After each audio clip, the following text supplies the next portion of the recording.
그런 말이 있습니다. 모든 날이 생일이고 모든 날이 제삿날이다 하는 것처럼 우리 주변에 있는 365일은 그 각자가 어느 누구에게 다 특별한 의미를 가진 날들일 겁니다. 하지만 오늘은 진보 진영에 있는 그리고 민주주의를 사랑하는 많은 시민들이 가슴 아픈 날이기도 하죠. 네. 노무현 전 대통령의 서거 15주기를 맞이하는 날입니다. 각설하고 본론을 바로 말씀을 드리자면 15주기 행사가 지금 봉화에서 진행이 되고 있는데요. 저는 이번에 특별한 어떤 기류의 변화를 느꼈어요. 왜냐면 언론에 노출되는 거나 대통령실에서 뭐 예의를 표하거나 총리가 가거나 여당 대표가 참석하는 등등 여러 가지 면으로 봐서 야, 이번 15주기 행사에는 눈치를 많이 보는구나, 저쪽 애들도. 물론 우리 쪽 진영 사람들도 많이 가기도 했지만요. 그래서 아무래도 지금의 어떤 전국의 시류가 민주 진영 쪽의 결집을 불러일으키고 있는 시류이다 보니까 저쪽 진영도 그렇고 우리 쪽 진영도 뭔가 이 행사에 대한 관심과 또 그에 대한 여론들이 많이 일어나고 있는 게 아닌가 싶습니다. 대표적으로 오늘 추도식에 참여해서 얘기를 했었던 주요 정치 인사들의 모딩을 한번 들어보도록 하겠습니다. 일단 기사부터 볼까요? 네, 오늘 추도식은 오후 2시에 봉화마을 대통령 묘역과 인근 생태문화공원 특설무대에서 엄수됩니다. 권양숙 여사를 비롯한 유족과 정부 대표, 여야 지도부 등 전현직 정치인이 대거 추도식에 참석하는데요. 윤석열은 홍철호 정무수석과 화환을 보내 고인을 추모하고 애도의 뜻을 전한다고 합니다. 그리고 보면 이재명 대표는 이 관련해가지고 노무현 정신 얘기를 하면서 당원 중심의 대중정당에 반드시 나가야 한다. 이게 노무현 정신이다. 노무현 정신으로 함께 할 것이다. 이렇게 얘기를 했고요. 그다음에 조국 신당 대표는 검찰 언론에 조리돌림 당했다. 그 검사들 어디 있나 하면서 검찰 개혁에 관한 거를 이제 노무현 정신에 대한 이야기를 했고, 그 다음에 황우여 여기서는 이제 국힘에서는 민주당이 노무현이 꿈꿨던 통합 상생 타협의 정치를 함께 실현하기를 바란다라고 좀 하면서 봐줘, 그 얘기죠. 이런 이야기를 할 자격이 되나 모르겠네, 이쪽 당에서. 죄송합니다. 욕이 나오려고 하는데. 예, 욕이. 왜 맨날 이런 건 지들은 할 생각을 안 하고 네. 우리한테만 요구하는 거죠. 근데 어쨌든 그리고 니들이 여당이잖아요. 니들이 여당이면 니들이 이걸 실천해야 되는 거예요. 사실 노무현 전 대통령의 사망에 검찰의 무리한 수사, 주변인들에 대한 일종의 압색과 논두렁 시각에 조작된 언론들, 가족들을 비롯한 친지들 얼마나 많은 피와 희생을 치렀습니까? 그리고 지들은 모여갖고 검사실에 한 건 했다고 낄낄대면서 그런 그 태도들을 취했던 놈이죠. 그 놈들이 지금 이 나라의 검찰의 최정점에 서 있는 그런 놈들입니다. 다 또 저쪽 애들이잖아, 또. 그쪽이랑 그렇죠. 관련된 애들이잖아. 국힘이 이런 얘기를 할 자격이나 있습니까? 가해자가 피해자를 찾아서 용서를 구하기는커녕 협치와 협치와 무슨 상생 통합? 애초에 그런 거는 평생 안 해본 놈들 아니냐. 반성이나 평생 안 먼저 해본 하고 놈들. 하세요. 예. 저는 이재명 대표의 워딩에서 민주당의 새로운 기류를 읽습니다. 이제 우리가 뭐 추미애 그 의장 탈락 이후에 바뀌어진 그 새롭게 등장했다고 할 수 있는 당원 중심의 대중정당 얘기, 이 얘기는 진짜로 노무현 정신을 대변하는 거야. 왜 깨어있는 시민이 깨어있는 시민의 정치 참여 그리고 그 깨어있는 시민의 어떤 그 중요성을 가장 먼저 정치적으로 설파하셨다는 게 정치인이 하는 게 아니라 지지자들이, 대중들이, 시민들이 그쵸. 해야 된다고 처음으로 주장하셨던 분이었고, 그거를 못 이루고 가신 노무현 정신을 이재명 대표가 이어받아서 진짜로 당원 중심 대중정당으로 당원이 이끌어가고 당원이 결정하고 그와 국민의 의견이 반영될 수 있는 정치를 할 수 있는 기틀을 마련해 나갈 수 있길 앞으로도 기대를 하겠습니다. 확실히 이재명 대표가 당원들 마음을 잘 알아. 노무현 정신에서 당원 중심의 대중정당을 얘기할 수 있는 사람은 이재명 대표밖에 없습니다. 왜냐면 이재명 대표라는 이분의 인생이 우리가 노무현 이후에 볼 수 없었을 걸로 생각했다. 서민 출신 대통령. 서민을 이해하고 서민의 삶을 가장 대변할 수 있는 대통령으로서의 굴곡을 갖고 있기 때문이죠. 사실 뭐 노무현 대통령이 고졸 출신이다 그래서 얼마나 많은 또 차별과 어떤 그 뭐라 그래야 되나요? 비웃음을 샀었습니까? 그 공개적으로 그 방송에서 학번 얘기하고 막 검사들과의 대화에서 검사들이 막 그랬잖아요.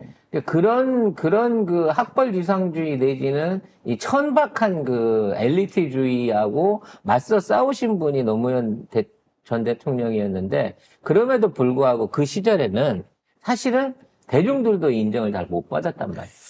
근데 그렇죠. 진짜 지금 생각하니까 그 생방송에서 대통령한테 학번을 물어보던 그 검사들의 수준이 우리는 그때 그게 그 자체에만 분노를 했는데 검찰이란 조직이 저렇게 썩어 있구나를 그로부터 지금 몇 년이 지나서요 우리 온 국민이 알게 진짜. 된 겁니까? 그래서 그 당시에 이제 그 당시 노무현 대통령도 덕학해서 사법고시 출신이고 사실은 법조인인 거잖아요. 선배지. 지들 동료이자 선배를 갖다가 한참 선배지. 대학교를 안 나왔다는 이유로 그렇게 그렇죠. 만든 거예요. 그래서 우리는 이제 출신 자체가 선골이 아니면 이제 앞으로 시민 출신 서민.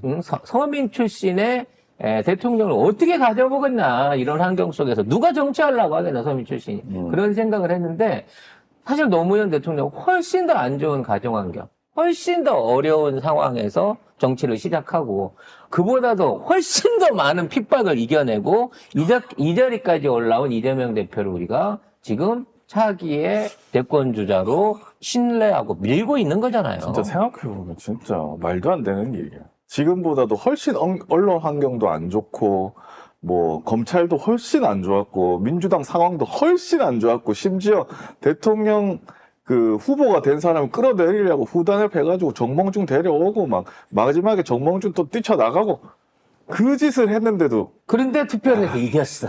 진짜 극적으로. 생각해보면 진짜 그런 거 보면은 저는 한편으로 그런 생각도 들어요. 진짜 하늘이 우리나라 살리려고 내린 인물이다. 근데 우리 민주당 쪽 민주정권의 대통령들은 다 그런 인물들이죠. 그래요. 우리나라 살리려고 내린 인물들이다. 심지어 목에 칼까지 맞은 게 불과 5달 전입니다, 여러분. 아이고야. 이런 이재명이 이 노무현 정신에서 당원 중심의 민주주의, 민주당을 대중정당. 얘기하고 있습니다. 자, 그런 대중정당을 반드시 우리 손으로 이룰 수 있게 되기를 근데 바라겠습니다. 네, 이게 큰 뜻에서 이렇게 먼저 시작을 딱 해주시니까 너무 좋은데 저는 이제 우리의 몫인 것 같아요. 우리의 몫이 되게 큰 것 같아요. 우리가 무조건 깨시민 또는 민주시민이라는 이름으로 붙어 있으면 다 한마음인 것 같고 다 수준이 똑같을 거라고 생각을 했거든요. 근데 우리가 지금 확인하고 있는 게 뭐냐면 이상하다 우리 편인데 왜 말을 듣다고 그래. 우리 편인데 왜 하는 행동은 이짓 같지? 그러니까 이게 지평이 넓어지다 보면은 사실은 이 차이가 있을 수밖에 없거든요. 우리 안에 이 차이를 어떻게 생산적으로 상향 평준화해 갈 것이냐. 그게 우리 스스로의 숙제인 것 같고 사실은 송작가 TV의 존재 이유가 저는 거기에 있다고도 생각합니다. 이재명 대표가 사실 1년 넘는 기간 현재까지 그 대표 역할을 해오면서 수없이 많은 말하자면 수박들의 공격을 받았고 수없이 많은 언론들의 공격을 받을 때 그런 얘기를 했어요. 그게 민주주의다. 그 당 안에 있는 여러 가지 다른 얘기들을 수렴하고 그걸 통해 갖고 협의를 만들어가는 게 민주주의다라는 얘기를 하면서 그 고난한 당대표를 해냈고 공천혁명을 해냈고 그리고 선거 승리를 이뤄냈잖아요. 그리고 시작하는 22대에는 너무 기대되는 게 많다는 거지. 핸디캡이 싹 사라졌어. 21대에 있었던 이재명 대표에 걸려있는 모든 핸드캡, 뭐 다양한 사법 리스크부터 시작해갖고 온갖 의혹, 거기에 뭐 지금 있는 수박들의 반대, 당내 안에서의 뭐 어떤 그 세력의 부존재로 인한 개파 정책 폐, 이 모든 것들을 사실 싹 쓸어버린 거예요. 22대 때는. 근데 22대 출범을 앞두고 지금 이제 추미애 국회의장이 못 나왔다라는 것 때문에 막 9% 가까이 빠졌다는 게 사실 엄청난 거거든. 이재명이 한 1년을 이끌어왔던 지지율 상승폭을 그게 다 없어졌다라고 얘기를 하고 있는 건데, 그거는 언론의 과장인 것 같다고 저는 생각을 합니다. 왜냐면, 9%가 빠졌으면 당원도 9%가 나가야 되잖아. 근데 탈당하고 있는 사람들은, 한 15,000명 수준이니까, 0.5% 수준인 거 250만 정당에서 생각하자면. 그렇다고 치면, 아직도, 민주당의 지지자는 실망을 했으나 이재명과 민주당을 믿고 있고, 자, 이러한 불협화음 또는 이러한 파열음에도 불구하고 더더욱 강인한 그 개혁 의지를 갖고 진짜 말을 꺼내기 힘들었던 당원 중심의 대중정당을 빨리 실현할 수 있는 전화위복의 계기로 맞았으면 좋겠어요. 그래서 너무 처음에는 우원식 의원이 국회의장 돼서 너무 짜증이 났었는데 좋은 거야 이제. 그렇지. 어? 이게 이렇게 하다가 전화위복이라니까? 당원 중심의 대중정당 되겠는데? 응. 이거 열받아가지고 사람들이 막 항의하면 바뀌는 것처럼 지금 뭐 89명의 그 이상한 사람들, 그 민주당에 있는 그 사람들도 뜨거 한번 했을 것이고. 딱 둘 나왔어요. 고민정하고 김성환. 김성환 또 글을 썼더라고. 네. 아니 뭐 김성환 의원은 내가 너무 또 잘하는 분이고. 거기도 노원인데? 그렇죠. 거기다 노원 동기고 연세대 동기예요. 근데 김성환 의원님은 구청장 하실 때 되게 잘하셨어요. 잘하셨는데 제가 쫓아가서 많이 괴롭혔죠. 그 방사능 아스팔트 때도 괴롭혔고 우리 동네에 그 화단 밀고 주차장 만든다고 할 때 이거 허가 내주면 안 된다고 쫓아가서 시위도 하고 땡깡 많이 났었거든요. 노원은 노회찬 전 대표님 빼고는 쓸만한 사람이 없어요? 뭐 거기 있는 사람들 얼마나 많은데 권영진이라든지 안철수라든지 그러니까 못 쓰겠네. 정말 정말 못 쓰겠네요. 땅의 기운이 안 좋은가요? 카를로스 홍이라든지. 그러니까 굉장히 많은 이 나라 정치하고 연관된 사람들이 노원을 스쳐갔어요. 정봉주도 사실 노원이에요. 괜찮은 사람이 노원이다. 음. 영어로 노원. 아니야, 그 안에도 있어. 있어요? 있어. 알겠습니다. 신천지도 거기 있고, 다 거기 있어. 노원이 커. 아무튼. 희망적인, 미래, 이게 지금의 슬픔을 잊고, 노무에 대한 그리움을 잊고, 이재명 대표와 함께 희망적인, 변화된, 15년 전에 노무현 유지를 받을 수 있는 그런 민주당을 다시 나올 수 있길 바랍니다. 저는 그 생각했어요. 그때 왜 우리가 병립형인이 저기 할 때, 무슨 형이었지? 기억도 안 나네. 병립형하고 연동형. 할 때. 우리가 이제 병립형 얘기하다 얼마나 많은 욕을 먹었습니까? 했을 때 우리가 그때 했던 욕은 뭐냐면, 누구야? 이름이 생각이 안 나. 너도 나 닮아 많이? 진보 유튜버들이. 진보당. 진보당이 아니고. 정의당. 뭐? 아니. 기본소득당. 기본소득당. 용해인. 내 이름 용해인 의원님 방송 나가서 민주당한테 연동형 하면 10번까지 다 물러달라. 이거에 빡쳐가지고 했었던 말이거든요. 그때 미친 듯이 그거 하면 안 된다고 막 욕을 하니까 살짝 물러섰잖아. 그래가지고 민주당도 앞에 들어가고 시민사회도 들어가고 섞어서 들어갔죠. 섞어서 들어간 거 아니에요. 그런 것처럼 지금 당원 중심의 대중정당도 지금의 민주당 당원들이 화를 내고 이 표현을 하고 그렇지. 당대표가 그걸 듣고 이렇게 얘기를 하는 거는 바뀔 수 있다는 우리가 이렇게 화를 내고 우리도 연동형 바뀔 수 하자고 있다. 했지만 결과적으로 우리 병립형 하자고 했지만 연동형이 되고 난 이후에는 연동으로라도 이겨야 된다. 결정이 났으면 따라야 된다라고 얘기를 했거든요. 그게 사실은 당원의 자세가 지지자의 자세가 아닌가 싶어요. 그것처럼 그러니까, 좀 우리가 당원들이 화를 많이 내야 그렇지. 된다. 계속 표현을 많이 해야 된다. 얘기하면은 바꿀 수 있고 아니 뭐 나 탈당해가지고 이 나라 뜰 거야 또는 그러니까 정치에 관심 1도 안 보여줄 거야라고 사실 수 있으면 저는 탈당해도 상관이 없다고 생각하는데 이민 가실 거면 하셔도 네. 돼요. 근데 어차피 이 땅에 살면서 정치에 관심을 안 가질 수가 없잖아요. 왜냐면 이미 발을 들여놨고 알게 됐는데 모르던 시절로는 못 돌아가는데 그 탈당하게 되면 권한도 없어지잖아요. 내가 승질을 내고 짜증을 낼 권한조차도 없어지는 거잖아요. 아니, 누구신데 그러세요? 예, 그런단 저는 말이에요. 내 탈당한 당원이요. 말이 이상하잖아.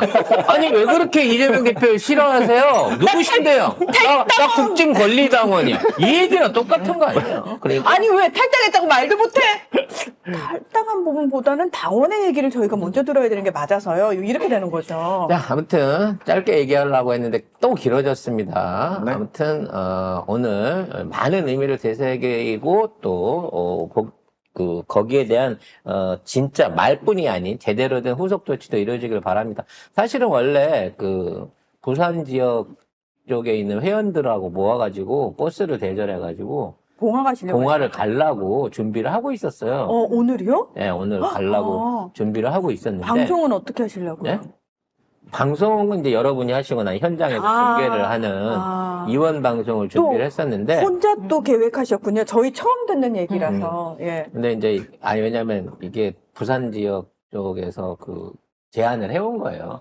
이제 명계람 선배님하고 약속을 하기도 했거든. 봉화마을에서 뵙기로 그때 유세 때 해서. 네네. 근데 이번에 맞춰서 가자 그랬는데 이걸 준비하던 그 부산 지부에 있는 회원이 네.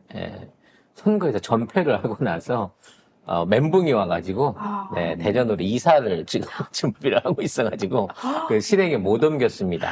네, 하지만 요거 바쁠 때 지나가지고 한번 다시 그 찾아뵈는 행사를 진행을 좀 해보려고 합니다. 그때는 서울뿐만 아니라 전국에 계신 분들하고 거기에 모여가지고 진짜 노무현 정신에 대한 얘기를 한번 해볼 수 있는 특별한 방송을 현장에서 한번 준비를 해보겠습니다.